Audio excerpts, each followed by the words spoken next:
जय हिंद दोस्तों, मैं हूं आपका दोस्त के बी और आज की इस वीडियो में हम 9 मार्च 2021 को आरआरबी एनटीपीसी के जो दूसरे शिफ्ट का एग्जाम हुआ है इसमें पूछे गए जीके और करंट अफेयर्स के प्रश्नों को डिस्कस करेंगे। तो अगर हम लोग यहां पर दूसरे शिफ्ट की बात करते हैं तो आप कह सकते हैं कि पहले शिफ्ट की तुलना में यहां पर जो आपके जीके जीएस का सेक्शन है उसमें थोड़े से टफ प्रश्न पूछे गए। कुछ प्रश्न तो ऐसे भी रहे जिनके उत्तर संभवतः आपको गूगल पर भी आसानी के साथ में नहीं मिलेंगे। तो आप देख सकते हैं कि एनटीपीसी में जो टीसीएस है वह किस प्रकार से जो प्रश्न पूछे जा रहे हैं उनमें बदलाव करता है। तो आपको बिल्कुल तैयार रहना है अगर आने वाले शिफ्ट में आपको भी एनटीपीसी का एग्जाम देना है। तो आइए देख लेते हैं कि किस प्रकार के प्रश्न यहां पर पूछे गए। पहला प्रश्न पूछा गया था कि संपूर्ण क्रांति जिसे हम लोग टोटल रिवॉल्यूशन के नाम से जानते हैं इसके जनक के रूप में किसे जाना जाता है। तो चाहे हम लोग बात करें संपूर्ण क्रांति की या फिर हम लोग बात करें टोटल रिवॉल्यूशन की या फिर हम लोग बात करते हैं बिहार मूवमेंट की या फिर हम लोग बात करें जेपी आंदोलन की, तो ये सारे एक ही आंदोलन के नाम है और इसे शुरू किया था जयप्रकाश नारायण जी ने। किसने? जयप्रकाश नारायण जी के द्वारा इसकी शुरुआत की गई थी। तो 1974 में बिहार राज्य में जो वहाँ की सरकार है उसके विरुद्ध इस आंदोलन की शुरुआत जयप्रकाश नारायण जी के द्वारा की गई थी। एक साल से थोड़ा सा ज़्यादा समय तक ये आंदोलन चला था और 25 जून 1975 को जब हमारे यहाँ पर आपातकाल लगा था तो उस समय ये आंदोलन समाप्त हो गया था। अब देखिए एक प्रश्न यहाँ पर पूछ लिया गया कि लुढ़कती पहाड़ियाँ यानी कि जो हमारे रोलिंग माउंटेन होते हैं ये किस राज्य को कहा जाता है। तो ऑप्शन कुछ इस प्रकार से दिए थे, अरुणाचल प्रदेश, मिजोरम, मणिपुर और नागालैंड। और इस प्रश्न का जो उत्तर है वह मुझे गूगल के ऊपर भी नहीं मिला है। तो अगर आप में से किसी को पता है तो वह यहाँ पर नीचे उत्तर इसका बता सकते हैं। वैसे अगर हम लोग माउंटेन स्टेट की बात करते हैं तो अमेरिका में जो आपके 9 राज्य हैं जो कि रॉकी के पास में पड़ते हैं उनको हम लोग माउंटेन स्टेट के नाम से भी जानते हैं। तो ये आपको ध्यान रखना है और इस प्रश्न का उत्तर अगर आपको पता है तो नीचे कमेंट में आप बता सकते हैं।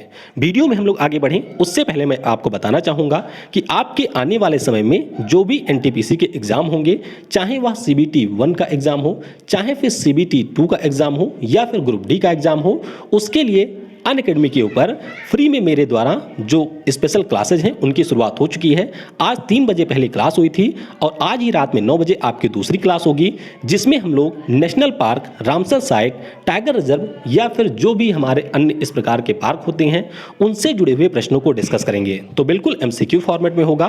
तो आप इस क्लास में इनरोल कर सकते हैं। उसकी लिंक आपको नीचे डिस्क्रिप्शन में मिलेगी। लिंक के ऊपर आप क्लिक करिएगा, उसके बाद में इन्वाइटेशन कोड KV10 यूज करिएगा और उसके बाद में आप इस क्लास में एनरोल कर सकते हैं। तो आइए 9 बजे हम लोग मिलते हैं लाइव क्लास में जिसमें आप 1 घंटे मेरे साथ में यहाँ पर स्टैटिक जीके को पढ़ेंगे। और अगर आप अनअकैडमी के ऊपर किसी भी प्रकार का कोई सब्सक्रिप्शन परचेज करना चाहते हैं तो उसके लिए लिंक भी आपको नीचे डिस्क्रिप्शन में मिल जाएगी। आप यहाँ पर अगर मेरा कोड यूज करेंगे KV10 तो आपको उस पार्टिकुलर कोर्स पर 10% का डिस्काउंट मिल जाएगा। तो उसकी लिंक भी आपको नीचे दी गई है। अगर आप अनअकैडमी के माध्यम से अपने सपनों को पूरा करना चाहते हैं तो आप सिंपली कोई भी कोर्स यहाँ पर परचेज कर सकते हैं। आइए अब आते हैं टॉपिक पर। अगला प्रश्न पूछा गया कि ग्रीन नोबेल पुरस्कार 2020 से किसे सम्मानित किया गया था। तो अगर हम लोग ग्रीन नोबेल पुरस्कार की बात करते हैं तो इससे 6 व्यक्तियों को सम्मानित किया गया था और जो हमारा गोल्डमैन इन्वायरमेंटल प्राइज होता है इसी को हम लोग ग्रीन नोबेल पुरस्कार के नाम से जानते हैं। तो ये पॉइंट पहले आपको ध्यान रखना है। अगर हम लोग उन 6 व्यक्तियों की बात करें तो क्रिस्टीन एम्ब्रोस थे यहाँ पर, इसके अलावा चिबेजी एजेकियल यहाँ पर थी, इसके अलावा नेमोन्ते नेंक्यूमो को भी यहाँ पर पुरस्कार मिला, लेडी पेज को यहाँ पर पुरस्कार मिला, लूसी पिंसन को यह पुरस्कार मिला और पॉल सिन तवा जो कि है म्यांमार के, इनके बारे में मैंने आपको बताया था करंट अफेयर में भी, इनको यह पुरस्कार मिला है। तो कुल मिलाकर के 6 व्यक्तियों को यह पुरस्कार मिला है। प्रश्न शायद इस प्रकार से पूछा गया था कि ग्रीन नोबेल पुरस्कार 2020 इनमें से किसको नहीं मिला है। तो अगर आपको ये 6 ऑप्शन पता होंगे तो आप आसानी के साथ में एलिमिनेट कर सकते हैं। अगला प्रश्न पूछा गया कि चेंजिंग इंडिया नाम की जो पुस्तक है इसके लेखक कौन है। तो इस पुस्तक के बारे में हम लोगों ने करंट अफेयर में भी पढ़ा हुआ है। 2019 में हमारे जो पूर्व पीएम थे डॉक्टर मनमोहन सिंह, उनके द्वारा अपने जीवन के ऊपर लिखी गई किताब है जिसका नाम है चेंजिंग इंडिया। तो इसके बारे में आपको याद रखना है। एक प्रश्न पूछा गया कि महात्मा गांधी ने इनमें से कौन सा आंदोलन नहीं चलाया था। तो अगर हम लोग यहाँ पर महात्मा गांधी जी की बात करते हैं तो कई सारे आंदोलन को इन्होंने लीड किया था हमारे देश भारत में। जैसे कि सबसे पहले तो इन्होंने चंपारण सत्याग्रह में ही पार्टिसिपेट किया था। इसके बाद में जो खेड़ा सत्याग्रह है इसमें भी पार्टिसिपेट किया था। असहयोग आंदोलन हो गया, डांडी मार्च हो गया, सविनय अवज्ञा आंदोलन हो गया, भारत छोड़ो आंदोलन हो गया। तो ये सारे जो आंदोलन हैं वह महात्मा गांधी जी के द्वारा शुरू किए गए थे। एक प्रश्न पूछा गया कि सबसे ज़्यादा फिल्म पुरस्कार किस व्यक्ति ने जीते हैं। तो अगर हम लोग फिल्म पुरस्कारों की बात करते हैं तो ऑप्शन में ये नाम आपके सामने दिए गए थे, जावेद अख्तर, शबाना आजमी, अजय देवगन, सत्यजीत रे। और जो मैंने यहाँ पर सर्च किया उसके अनुसार जावेद अख्तर को सबसे ज़्यादा यहाँ पर 8 राष्ट्रीय पुरस्कार मिले हैं। ये फिल्म पुरस्कार नहीं है, ये आपका है राष्ट्रीय फिल्म पुरस्कार। कौन सा है? राष्ट्रीय फिल्म पुरस्कार। तो जावेद अख्तर जो कि हमारे फिल्मों में गानों के गीत लिखते हैं, यानी कि जो आपके गाने होते हैं उनको लिखते हैं, तो इन्हें 8 बार राष्ट्रीय फिल्म पुरस्कार मिला हुआ है। अगर इनसे ज़्यादा किसी को मिला हुआ है तो आप नीचे कमेंट में उनका नाम बता सकते हैं।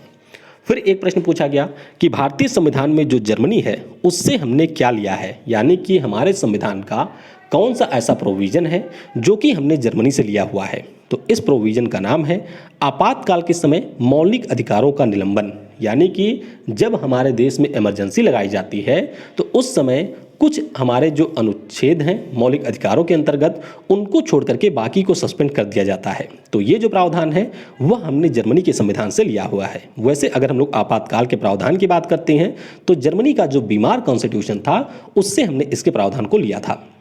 फिर एक प्रश्न पूछा गया, बहुत ही लल्लू सा प्रश्न था कि वैन की फुल फॉर्म क्या है। तो वाइड एरिया नेटवर्क, ये हमारे वैन की फुल फॉर्म है। फिर एक प्रश्न पूछा गया था कि मृतकों का टीला किसे कहा जाता है। तो आसान सा प्रश्न है, मोहनजोदड़ो जो है उसे मृतकों का टीला कहा जाता है। अब मोहनजोदड़ो का नाम क्या है? तो इसे अगर आप लोग अलग करेंगे तो इसे कहा जाता है मुअन जो दड़ो, यानी कि मुर्दे का टीला। और ये आपके पाकिस्तान के सिंध प्रांत में है। एनटीपीसी में ये पूछा गया प्रश्न है। और आपको ध्यान रखना है 1992 में राखाल दास बनर्जी के नेतृत्व में इसका एक्वेशन किया गया था। तो मोहनजोदड़ो ये हमारे सिंधु सभ्यता का एक स्थान है। अगला प्रश्न पूछा गया कि हिमाचल प्रदेश के संस्थापक कौन है, यानी कि हिमाचल प्रदेश के फाउंडर की यहाँ पर बात की गई है। तो वैसे अगर आप लोग इसे सर्च करने जाएंगे तो कई स्थानों पे आपको रणजीत सिंह मिलेगा, यानी कि जो राजा रणजीत सिंह थे उनके द्वारा इसकी स्थापना की गई। लेकिन कई सारे स्थानों पर यशवंत सिंह परमार का नाम भी आपको मिलेगा जो कि हिमाचल प्रदेश के पहले सीएम रहे हैं। तो ऑप्शन आपको क्या दिया था उसके अनुसार आप नीचे कमेंट में बता सकते हैं। बाकी अगर हम लोग हिमाचल प्रदेश की बात करते हैं तो ये पहले हमारे पंजाब के पास का जो रीजन था उसका हिस्सा था। 18 दिसंबर 1971 को 18वें राज्य के रूप में इसे भारतीय संघ में शामिल किया गया था। तो ये पॉइंट भी आप याद रखेंगे।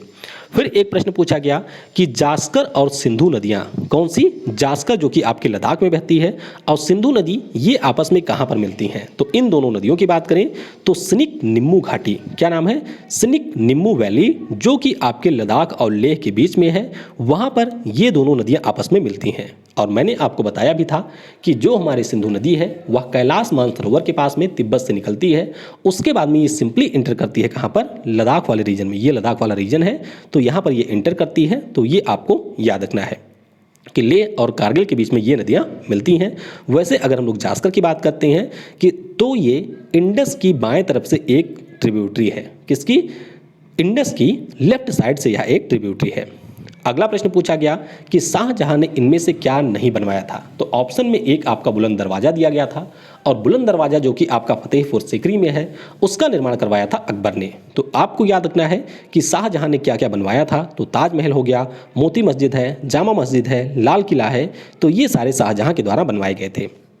एक प्रश्न पूछा गया था कि 2026 का जो ओलंपिक खेल है वह किस देश में आयोजित किया जाएगा। तो पहले तो आपको ये ध्यान रखना है कि 2026 में हमारा विंटर ओलंपिक होगा और ये आयोजित किया जाएगा इटली में।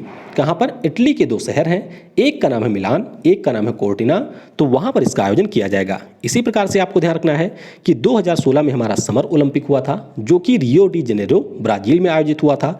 इसके बाद में 2018 में आपका शीतकालीन ओलंपिक हुआ था जो कि प्योंगचांग साउथ कोरिया में आयोजित किया गया था। उसके बाद में 2020 में टोक्यो ओलंपिक होना था, लेकिन अब ये इस साल यानी कि 2021 में होगा। 2022 में चीन में आयोजित किया जाएगा हमारा शीतकालीन ओलंपिक बीजिंग में। पेरिस जो कि फ्रांस की राजधानी है, यहाँ पर आपके समर ओलंपिक होंगे 2024 वाले। 2026 मैंने आपको बता ही दिया विंटर ओलंपिक है। और 2028 में अमेरिका के लॉस एंजल्स में आपके समर ओलंपिक का आयोजन किया जाएगा।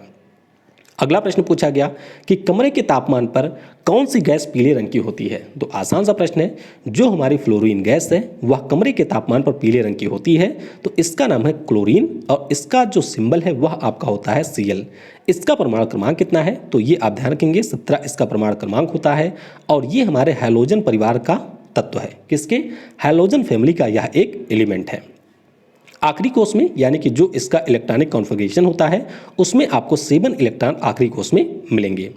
अगला प्रश्न पूछा गया कि सिन गैस किसका मिश्रण होती है। तो अगर हम लोग सिन गैस की बात करते हैं तो इसमें एक तो आपको हाइड्रोजन मिलेगा, एक आपको कार्बन मोनोऑक्साइड मिलेगा और थोड़ी सी मात्रा में इसमें कार्बन डाइऑक्साइड भी मिलता है। तो इन 3 गैसों से मिलकर के सिन गैस का निर्माण होता है।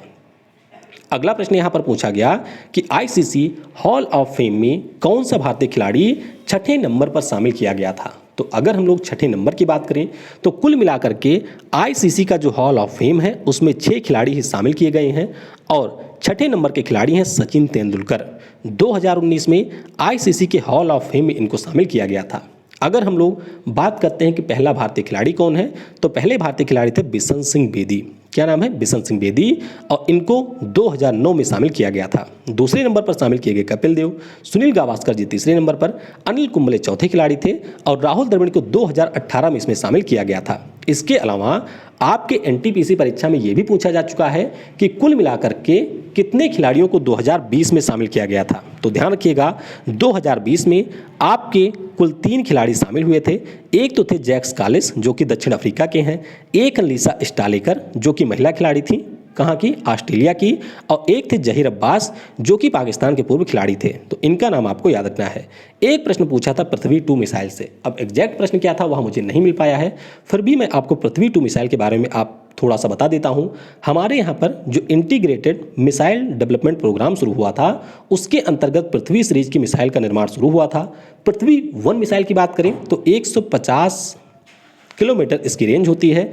उसी प्रकार से अगर हम लोग पृथ्वी सेकंड की बात करते हैं तो 250 से 350 किलोमीटर इसकी रेंज होती है। डेवलप किसने किया था? तो इसे डेवलप किया था DRDO ने। अगला एक प्रश्न पूछा गया कि जो पहली क्वांटम सैटेलाइट है किस देश ने इसको लॉन्च किया था। तो पहली क्वांटम सैटेलाइट को चीन के द्वारा 2016 में लॉन्च किया गया था। कब? चीन के द्वारा 2016 में इसे लॉन्च किया गया था और हमारे यहाँ की जो स्पेस एजेंसी है इसरो, उसका भी क्वांटम सैटेलाइट लॉन्च किए जाने की योजना है। तो ध्यान रखिएगा क्यूस मिशन के अंतर्गत चीन ने इसे लॉन्च किया था, यानी कि क्वांटम एक्सपेरिमेंट एट स्पेस एक्सेल, ये चीन का मिशन था जिसके अंतर्गत 2016 में इन्होंने इसे लॉन्च किया था। एक प्रश्न पूछा गया कि 2020 यूएन दिवस का विषय क्या था। अब कई सारे लोगों ने यह बताया कि 2020 यूएन म्यूजिक डे पूछा था। तो यूएन का कोई म्यूजिक डे नहीं होता है, वर्ल्ड म्यूजिक डे भले होता है जो कि फ्रांस के द्वारा शुरू किया गया था। तो अगर हम लोग यूएन दिवस की बात करते हैं जो कि आपके 24 अक्टूबर को मनाया जाता है, तो इसका विषय था क्या?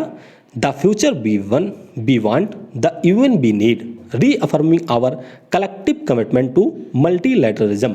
तो ये 2020 के यूएन दिवस का विषय था।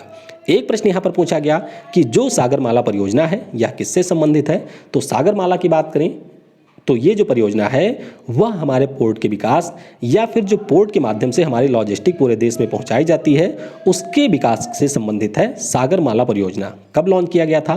तो 31 जुलाई 2015 को इसे लॉन्च किया गया था और मुख्य रूप से इसका यही लक्ष्य है कि जो हमारे राष्ट्रीय जलमार्ग हैं समुद्र तट के जरिए लॉजिस्टिक सेक्टर को बढ़ावा दिया जाए, इसी के लिए इसकी शुरुआत की गई थी।